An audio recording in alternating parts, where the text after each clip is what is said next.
Muy buenas tardes. Saben, después de haber llegado a conocer de verdad a Jesucristo, de que las palabras dichas por el apóstol Pablo en 2 Corintios 5:17 que dicen, de modo que si alguno está en Cristo, nueva criatura es, las cosas viejas pasaron, he aquí, todas son hechas nuevas.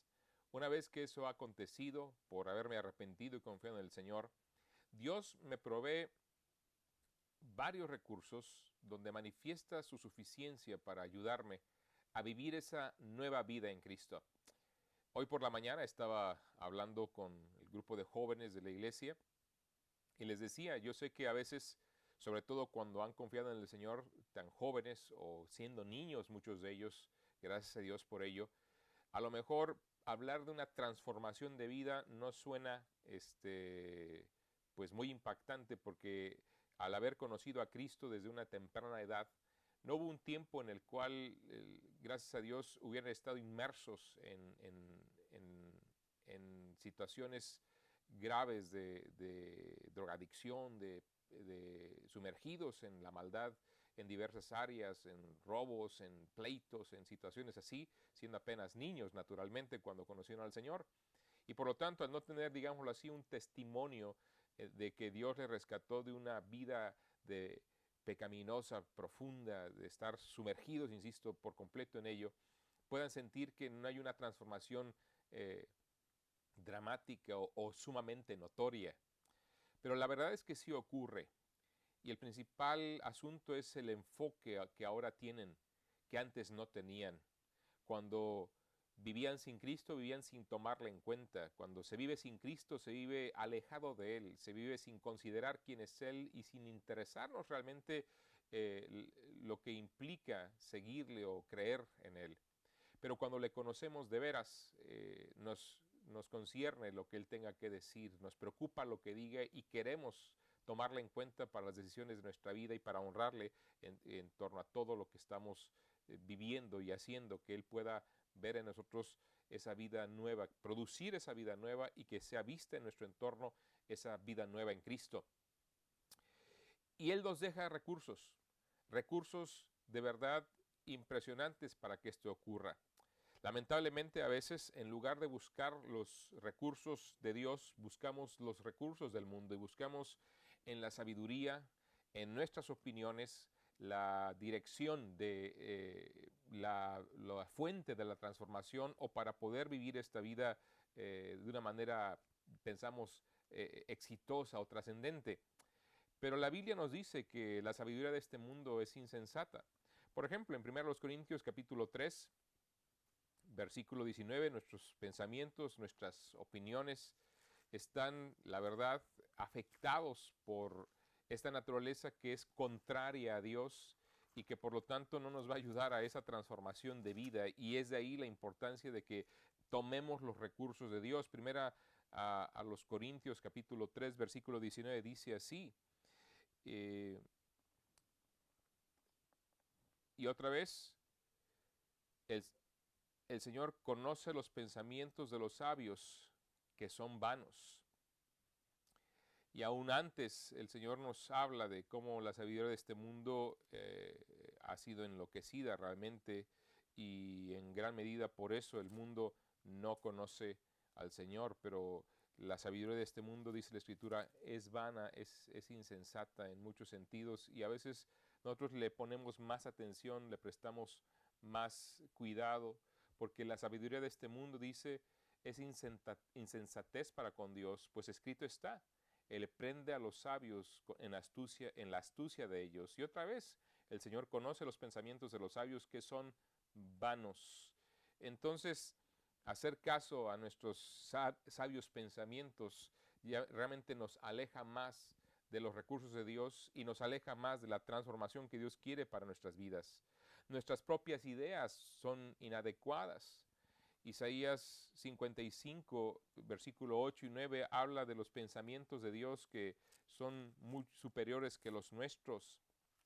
Y nos dice de esta manera, Isaías el capítulo 55, versículos 8 y 9, dice, porque mis pensamientos no son vuestros pensamientos, ni vuestros caminos mis caminos, dijo Jehová.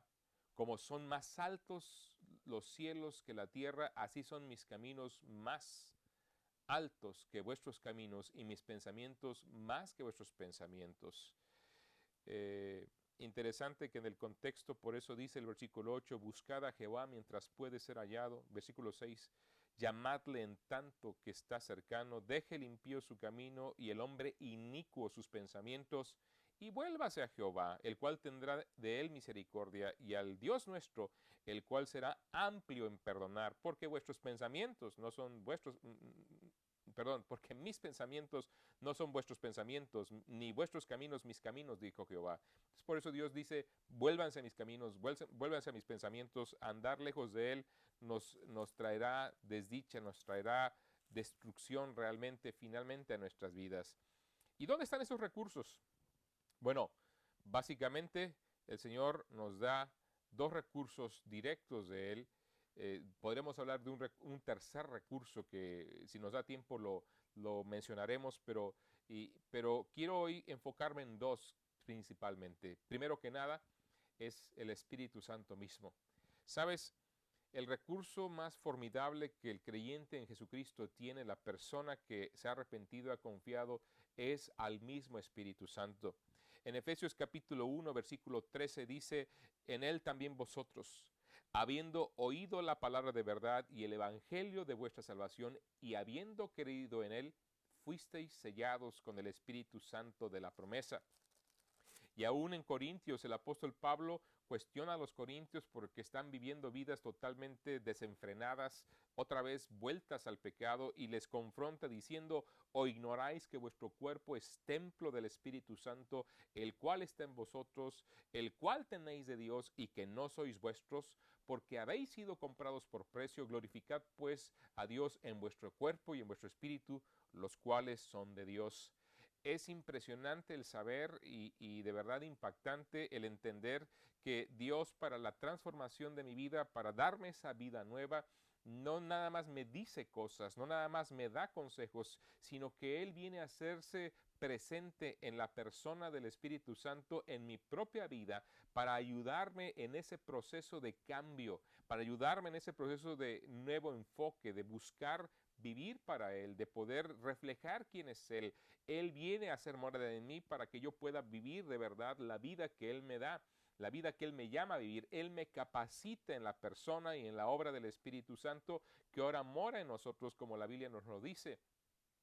En el Evangelio de Juan, el capítulo 14, el Señor Jesucristo, hablando de esta situación, le dice a los apóstoles justamente que aún les convenía que se fuera. En el capítulo 14 es donde Cristo les anuncia que tendría que irse y que sabían a dónde iba y sabían el camino. Y viene esta plática, este diálogo con los apóstoles donde le preguntan, ¿verdad? Pero Señor, le pregunta a Tomás, no sabemos a dónde vas, entonces ¿cómo podemos saber el camino? Y la respuesta de Cristo, cuando le dice, yo soy el camino, la verdad y la vida, nadie viene al Padre sino por mí. Y en ese contexto de esa charla, de ese diálogo, Cristo les dice lo siguiente, ahí en el versículo 16 y 17, y si me amáis, versículo 15, guardad mis mandamientos, y yo rogaré al Padre y os dará otro consolador, para que esté con vosotros para siempre, el Espíritu de verdad, el cual el mundo no puede recibir porque no le ve ni le conoce, pero vosotros le conocéis porque mora con vosotros y estará en vosotros. Y aún el Señor insiste en que nos conviene que Él se vaya para que Él envíe el Espíritu Santo, otro como Él, que estará con nosotros, que nos enseñará, y como también nos muestra el capítulo 16, hablando de el capítulo aquí 14, versículo 26, hablando de las funciones del Espíritu Santo, dice el Señor, mas el Consolador, el Espíritu Santo, a quien el Padre enviará en mi nombre, Él os enseñará todas las cosas y os recordará todo lo que os he dicho. Él nos va a enseñar, Él nos va a recordar, Él nos va a guiar, dice el capítulo 16 versículo 13, pero cuando venga el Espíritu de verdad, Él os guiará a toda la verdad. Se los dice en el contexto cuando antes les anuncia, aún tengo muchas cosas que deciros, pero ahora no las podéis sobrellevar.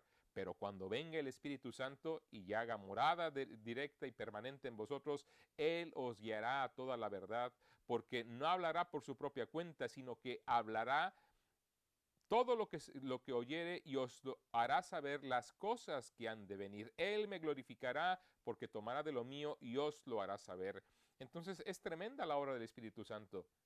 A los apóstoles les recordaría en aquel momento las cosas que el Señor le había enseñado, y por eso después la registraron escribiendo la palabra del Señor. Él nos enseñaría en su presencia, en su morada, haciendo morada en nosotros más bien. Él nos enseñaría, como dice la Escritura, Él estaría con nosotros como el Consolador, aquel que está al lado nuestro para sustentarnos y ayudarnos, y nos estaría no solo enseñando, sino también, como les he dicho, guiando a toda la verdad. Y todo ello para podernos ayudar a seguir al Señor, a vivir para Él, a tener una pasión por Él. Es el gran recurso que Dios le da al creyente para poder estar funcionando como Él nos lo espera en nosotros. Él prometió que estaría en nosotros, y aún Pablo a los romanos les dice claramente que el que tiene el Espíritu Santo es del Señor, y el que no tiene el Espíritu de Dios no es de Él. Por eso sabemos que el creyente en Cristo Jesús, como lo promete la palabra del Señor, cuando escuchamos el Evangelio, cuando creemos en el Evangelio, Él viene a ser morada en nuestras vidas. Efesios 1:13 que cité al principio. Y siempre está listo para enseñarnos la palabra del Señor, como ya les he compartido. Pero aún hace más cosas. Nos fortalece, nos redarguye, intercede por nosotros, nos ayuda a discernir la verdad del error. Él os guiará a toda la verdad. Saben, en tiempos de apostasía como el que estamos viviendo, donde la gente se lanza para creer cualquier cosa, y aún personas que decían creer reniegan de la fe y aún ahora están estableciendo otra fe, otras creencias en su propia vida, es importante que entendamos que el Espíritu Santo nos guía a toda la verdad. Es natural, el Señor nos habló y nos advirtió que vendrían estos tiempos de apostasía, donde gente que está entre nosotros saldrá de nosotros renunciando a la fe, y como la Biblia lo establece, no porque eran de nosotros, sino estaban de nosotros, y manifiesta que no eran de nosotros porque han salido de nosotros y se han ido para creer otras cosas. Porque cuando uno de verdad cree, el Espíritu Santo les sella, y el Espíritu Santo nos ayuda a discernir entre la verdad y la mentira. Él nos guiará a toda la verdad. Y es interesante que cuando hablamos en estas cosas en torno a la verdad, la Biblia misma nos dirige y nos orienta para que entendamos qué es la verdad. Dice el capítulo 17, versículo 17, Cristo orando por nosotros: santifícalos en tu verdad. Tu palabra es verdad. Él nos guiará a la verdad de la bendita palabra de Dios. La Biblia nos habla de fortalecernos en el Señor y en el poder de su fuerza, ahí en Efesios capítulo 6. Y todo esto es lo que en gran medida y mucho más que el Espíritu Santo hace, el gran recurso de Dios, Dios mismo en la persona del Espíritu Santo, morando en nuestras vidas, para promover la transformación, para ayudarnos en la vida cristiana, para dirigirnos, para enseñarnos, para orientarnos, para darnos sabiduría, para de verdad darnos ese consuelo cuando el tiempo que lo requiramos, y desde luego también intercediendo por nosotros cuando pedimos a Dios cosas que a veces, como dice la Escritura, qué pedir como conviene, no lo sabemos, pero el Espíritu Santo, dice la Escritura ahí en Romanos capítulo 8, intercede por nosotros, llevando al Padre esas cargas, esas peticiones que tenemos en el corazón. Pero sobre todo, el Espíritu Santo nos ayuda a desarrollar el carácter de Cristo en nuestras vidas. Dice en Gálatas capítulo 5, versículos 16 y 17, andad en el Espíritu y no satisfagáis los deseos de la carne. Y déjeme llegar ahí al pasaje para leerlo completo, que muchos de ustedes lo conocen, lo han leído. Dice, digo pues, andad en el Espíritu y no satisfagáis los deseos de la carne, porque el deseo de la carne es contra el Espíritu, y el del Espíritu es contra la carne, y estos se oponen entre sí para que no hagáis lo que quisierais. Y luego dice el versículo 22 y 23, mas el fruto del Espíritu es amor, gozo, paz, paciencia, benignidad, bondad, fe, mansedumbre, templanza. Contra tales cosas no hay ley. Y nos damos cuenta que esa es justamente la radiografía del carácter de Cristo, lo que es de verdad el carácter del Señor que Dios quiere producir con su Espíritu en nuestras vidas. ¿Qué mejor persona para producir el carácter de Cristo que Dios mismo? Que la persona del Espíritu Santo en nuestras vidas.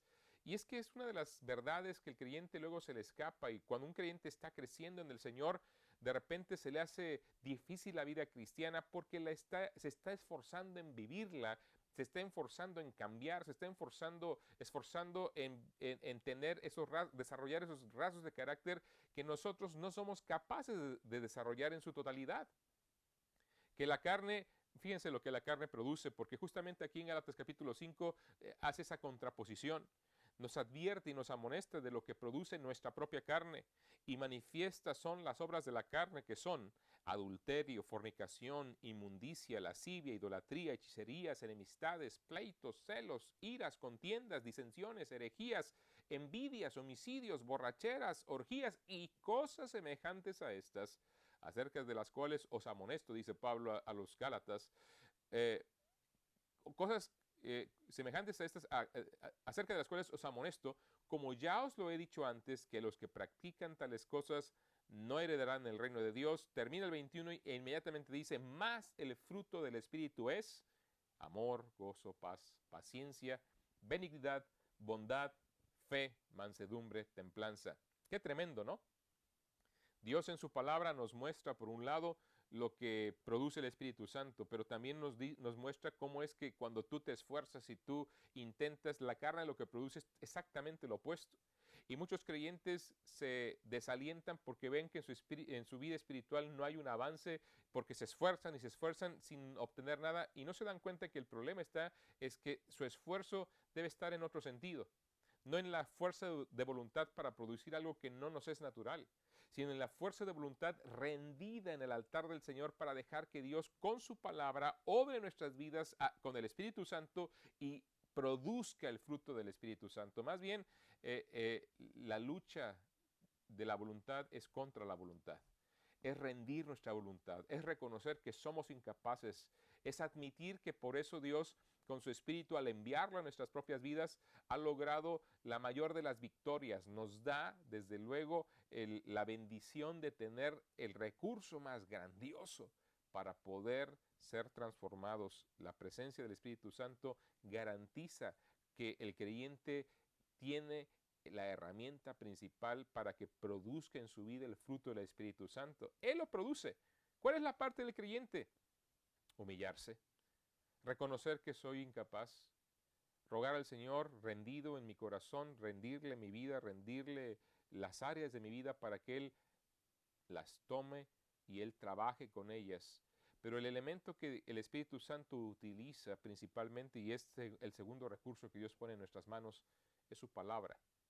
Y el Espíritu Santo y su palabra son inseparables. Me llama mucho la atención estas cosas, porque el Espíritu Santo inspiró la Biblia. La Biblia dice que los santos hombres de Dios hablaron siendo inspirados por el Espíritu Santo.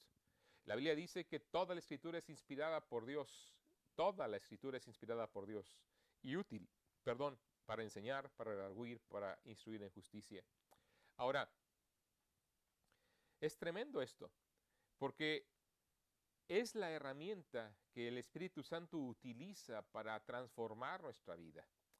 Es interesante que en la Escritura, cuando nos habla de la llenura del Espíritu Santo y vemos parte del resultado, por ejemplo, en Efesios capítulo 5, el libro de Efesios, que está ahí adelante, el libro de los Gálatas, dice lo siguiente que hace el Espíritu Santo, capítulo 5, versículo 18 en adelante. No os embriaguéis con vino, en lo cual hay disolución. Antes, sed llenos del Espíritu.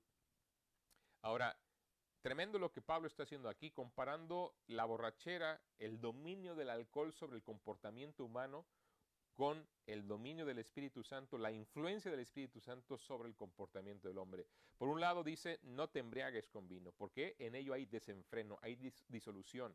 Es impresionante lo que ocurre con una persona cuando ésta se deja bajo las influencias del alcohol.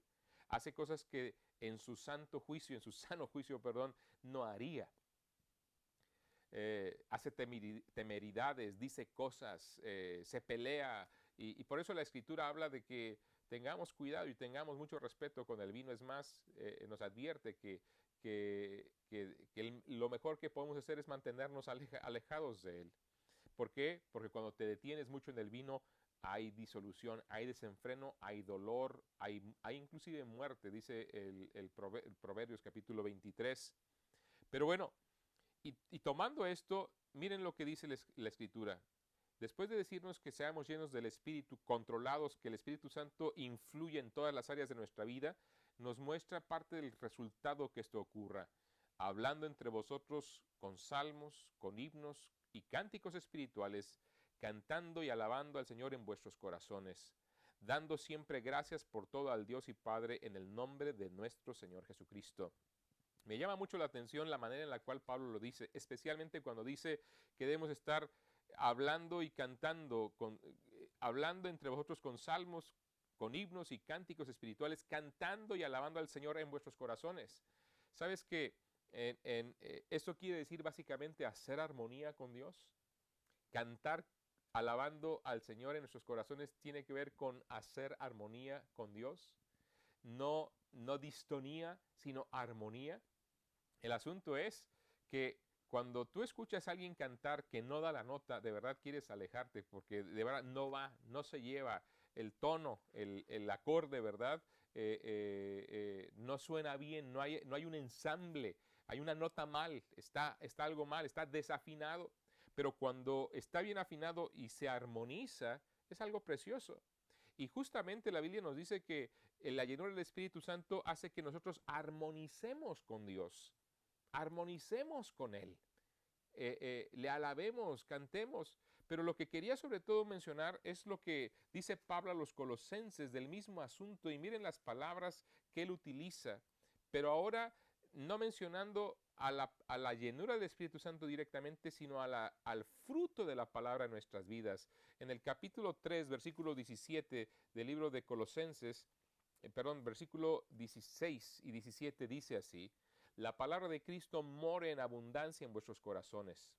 Aquí ya no dice sed llenos del Espíritu Santo, aquí dice la palabra de Cristo more en abundancia en vuestros corazones, enseñándoos y exhortándoos unos a otros en toda sabiduría. Y noten esto: cantando con gracia en vuestros corazones al Señor, con salmos e himnos y cánticos espirituales, y todo lo que hacéis, sea de palabra o de hecho, hacedlo todo en el nombre del Señor Jesús, dando gracias a Dios el Padre por medio de Él. Es tremendo. Cuando comparamos ambas porciones nos damos cuenta que la llenura del Espíritu Santo y la llenura de la palabra de Dios son el fruto, el resultado de ambas es prácticamente el mismo. Hacemos armonía con Dios, estamos en sintonía con Él, reflejamos lo que Él es, cantamos al tono que Él está interpretando en la música. Es tremendo, porque nos pone de verdad en comunión con el Padre y reflejamos la armonía, el gozo, la paz, la benignidad, la paciencia que Él quiere que ocurra en nuestras vidas.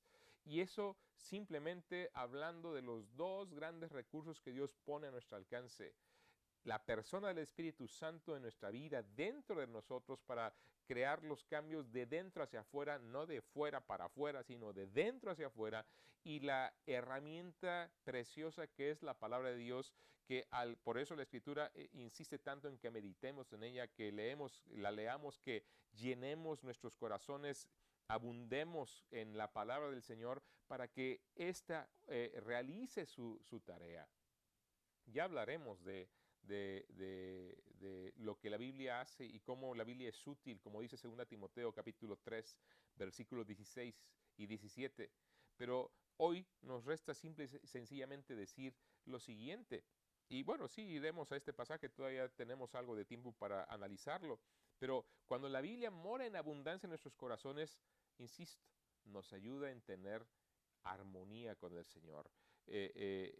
Y producir este carácter, este tipo de vida que va de la mano, que va al paralelo con lo que el mismo Señor espera que sea nuestra vida. Una vida llena de gozo, una vida que resuena en lo que Dios es, un ser todo amor, todo fe, toda bondad, toda mansedumbre, toda templanza, y que eso es lo que Dios produce con el Espíritu Santo y con la Biblia misma en el creyente.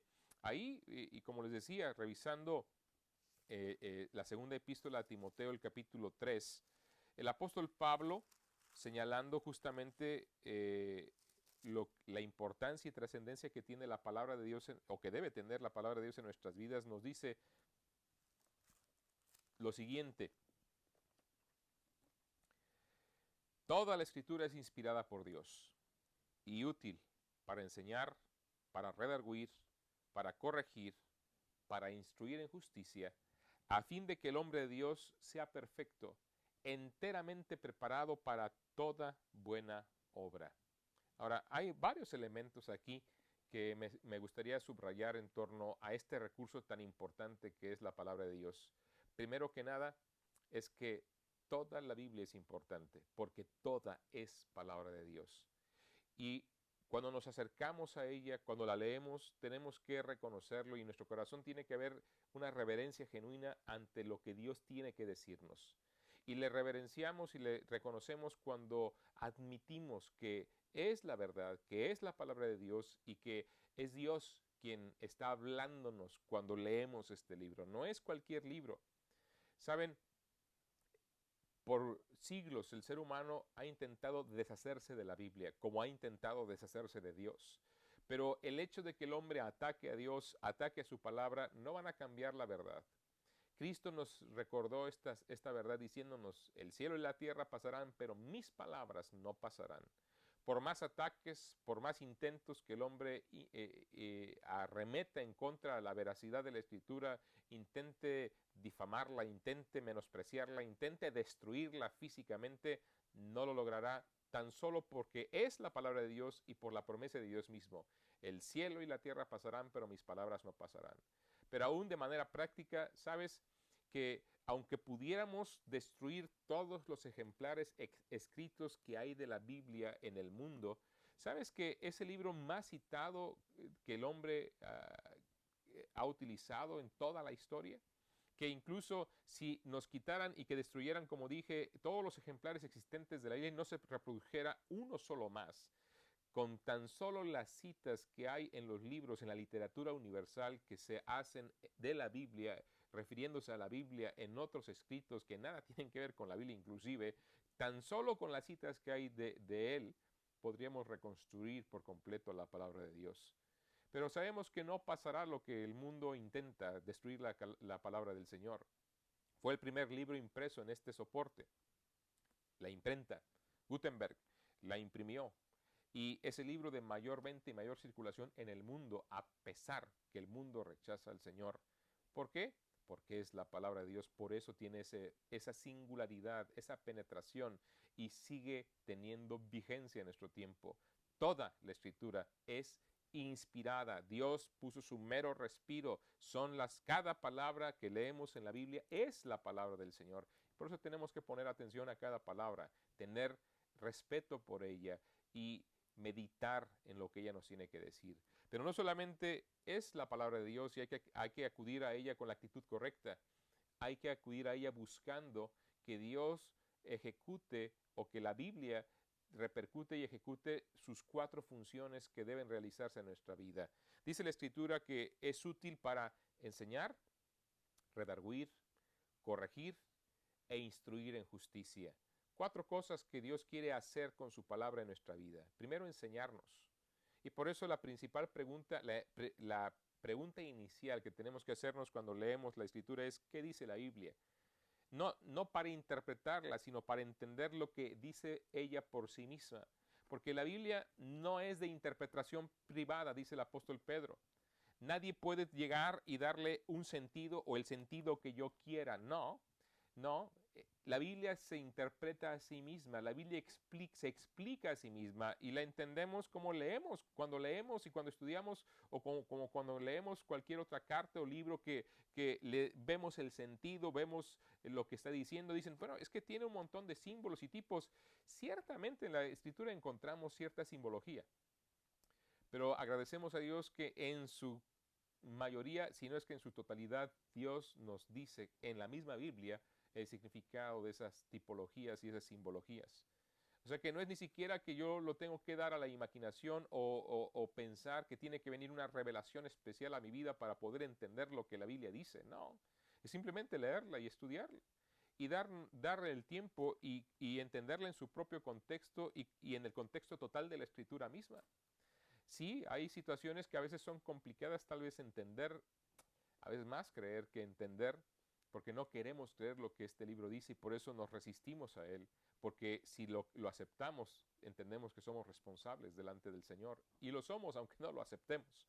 Eso es también algo curioso o irónico realmente, que el hombre no quiera aceptarla porque no quiere asumir la responsabilidad que implica, pero aunque no lo aceptes, somos responsables delante de Dios de lo que ella nos tiene que decir.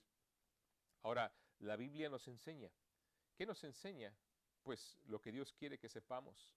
Nos trae conocimiento, nos muestra el camino a Dios y tengo que preguntarme qué nos está enseñando la Escritura aquí, qué nos está diciendo. Y una vez que veo el mensaje de Dios claro, como lo que estamos diciendo, ¿qué me enseña aquí? Que toda la Escritura es inspirada por Dios, es el libro de Dios. Que es lo que me está diciendo este pasaje. ¿Y qué me está enseñando también? Que que es útil para realizar 4 funciones. Una es enseñarme. Es lo que me está enseñando. Y otra es redarguirme, otra corregirme y otra instruirme en justicia. ¿Qué más me está enseñando? Su propósito, que yo sea maduro, perfecto, que yo pueda estar equipado para realizar toda buena obra. Es lo que me está enseñando. Ahora repasemos. Eso es lo que nos enseña. Pero también es útil para redarguir y es ahí donde empezamos a tener conflicto con la Escritura. Ningún otro libro tiene este poder, el poder de redarguirme, de penetrar hasta lo profundo de mi corazón y sacar a relucir las intenciones, los pensamientos y sacar a relucir la realidad de mi corazón y señalar con puntualidad y perfección aquellas áreas que requieren corrección. En otras palabras, la Biblia me reprocha. La Biblia me dice realmente quién soy y dónde estoy parado y la responsabilidad que tengo de cambiar. Y es por eso que mucha gente no quiere llegar a la Biblia porque nos reprocha, nos redarguye. Como no recuerdo si fue Dwight Moody quien dijo, este libro te mantendrá alejado del pecado o el pecado te mantendrá alejado de este libro. Y es por eso que mucha gente no quiere hacerle caso a la palabra de Dios, porque no quiere acercarse a la palabra del Señor, porque le redarguye. Porque la ley se da cuenta que ha mentido, que ha codiciado, que es orgullosa, que es avariciosa, y no quiero dejar ese pecado y por eso mejor dejo la Biblia. Pero cuando llego a ella y la sigo leyendo y me sigue redarguyendo sabiendo que Dios me está hablando y me está señalando, me está reprochando la falta de amor, la falta de disciplina, yo no sé qué problema, pero es ahí donde empieza a producir el cambio. Porque empieza a señalarme, ¿para qué? La siguiente función, la tercera, corregirme. Hace muchos años escuché una enseñanza de este pasaje de un pastor misionero, hermano Johnson. Uh, no recuerdo si fue Rudy Johnson o Russell Johnson, y ya no me acuerdo quién es el padre y el hijo, creo que Rudy es el papá, Russell el hijo, si no me equivoco. Y él decía, hablando de lo que es corregir, nos puso un ejemplo muy interesante. Habló de que en los Estados Unidos, ahí en una de las playas, me parece que en Miami, Florida, donde establecieron un seminario bíblico, construyeron el edificio. Y al terminarlo se dieron cuenta que iban a tener un problema con la brisa del mar, con el viento que golpeaba del mar hacia los edificios, la erosión y más problemas porque era continuo, el continuo golpeo con mayor o menor grado, dependiendo de la época del año y los temporales que pudiera haber, que ocurriría a lo largo de la vida del edificio. para ayudar un poco y protegerlos, decidieron poner los árboles apropiados para la zona, que son las palmeras. Compraron muchas palmeras y las sembraron. Las compraron jóvenes, ¿verdad? Tiernas todavía, y las sembraron. Y al verlas ir creciendo, se dieron cuenta que por la fuerza del viento, estas palmeras estaban creciendo inclinadas. Entonces, para ayudar a corregir ese problema, antes de que alcanzaran la madurez plena, ataron unas cuerdas fuertes y jalaron, tiraron en dirección opuesta al viento para corregir la posición o el crecimiento de la palmera. Y en este punto, las dejaron ya verticales perfectamente y dejaron que obviamente siguieran creciendo. Cuando la palmera ya alcanzó el grosor, la madurez necesaria, simplemente cortaron las hojas y siguieron ya en la posición correcta.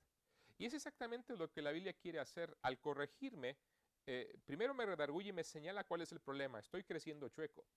Mi vida no está dando al blanco, no está acertando al blanco, al objetivo que Dios tiene para mi vida. Entonces Dios quiere corregirme, me dice, por ahí no, es por acá. Y tira de mí cuando yo estoy dispuesto a que esto ocurra y cuando yo le digo, sí Señor, tienes razón. Y me ayuda a seguir creciendo para glorificar su nombre de verdad y alcanzar la madurez que él espera que yo tenga. Bonita ilustración, se me quedó grabada y que aquí les comparto. Es lo que Dios quiere hacer con su palabra, corregirnos. Y es ahí donde para corregirme yo tengo que estar dispuesto. Porque Dios no trata con temas de voluntad. Él espera corazones que voluntariamente se rindan a la corrección que Dios nos quiere otorgar, que quiere realizar en nuestra vida. Si ya nos señaló que estamos mal en algo, ahora lo que corresponde es que dejemos que Dios nos corrija y que estemos dispuestos a ello, que cambiemos de rumbo. En vez de buscar nuestra gloria, en vez de buscar nuestro beneficio, busquemos honrarlo a Él, obedeciendo lo que Él nos enseña en su palabra. Y aquí viene la última función que la Escritura realiza en nosotros. Nos instruye en justicia. Una vez que el Señor nos ha dicho dónde está, qué estamos haciendo mal, nos dice qué debemos hacer. Y entonces es ahí donde el creyente tiene que decidir hacerlo y pensar cómo le va a hacer para hacerlo. Si, por ejemplo, el asunto es arreglar un problema de una disensión, un pleito, una discusión que tuviste con alguien o ofendiste a alguien, pues ¿cómo le vas a hacer? A lo mejor tienes que ponerle fecha y hora para hablar con esa persona y tomar acción. Ahora que no puedes el primer día, pues inténtalo el segundo. Que te cuesta trabajo, pues pide ayuda y al Señor, pídele fortaleza y busca hacerlo. Que volviste a caer y volviste a ofender, vuelve a pedir perdón, vuelve a hacerlo. Instruir en justicia es la obediencia disciplinada en lo que es justo, es la piedad, es el crecer en las cosas que son correctas y cuando fallamos en hacerlas es volver a hacerlas, es volver a levantarnos y obedecer al Señor en su poder y pedir perdón al Señor y rogarle que nos ayude a seguir adelante con lo que ya sabemos que es correcto hacer. ¿Para qué? Y viene la función o el propósito de la Escritura, cumpliendo esas 4 funciones, a fin de que el hombre de Dios sea perfecto, o sea maduro, enteramente, íntegro, preparado para toda buena obra. Es lo que Dios quiere lograr en nuestras vidas. Y Dios es suficiente. Y nos da recursos como el Espíritu Santo y como su palabra para que esto sea una realidad en nuestras vidas. ¿Sabes qué falta? Que tú y yo pongamos nuestra voluntad en sus manos. Que tú y yo nos entreguemos. Eso se llama consagración. A veces confundimos la consagración con la gente como nosotros que nos dedicamos a la predicación de la palabra de Dios. Pero la realidad está en que Dios espera que todos sus hijos se consagren a Él. Que de verdad dejemos nuestra vida en el altar para que Dios haga su obra. Que el Espíritu Santo nos enseñe, nos redarguya, nos corrija para que podamos vivir en justicia. Y eso lo va a hacer cuando tú llegas al altar de la comunión con Dios y dejas que la Biblia tenga la preponderancia, tenga la primacía, tenga el lugar que debe tener en tu vida. Te agradezco por tomar este tiempo para escuchar estas meditaciones y te animo a que si hay algo en lo que te podamos ayudar, pues te comuniques con nosotros. Soy Alfonso Alviso Estamos aquí en Olías del Rey, Toledo, en Castilla-La Mancha, España. Y nuestro número de teléfono, WhatsApp, está ahí en la página de Facebook, la pregunta importante. Y si quieres acercarte, si quieres conocernos, si quieres que te ayudemos en algo, si nos permites hacerlo, no dudes en llamar. Estamos para servir. Que el Señor les bendiga y que les use en su proceso de crecer en el Señor como un varón maduro, enteramente preparado para toda buena obra. Dios es suficiente y nos da recursos que prueban este hecho.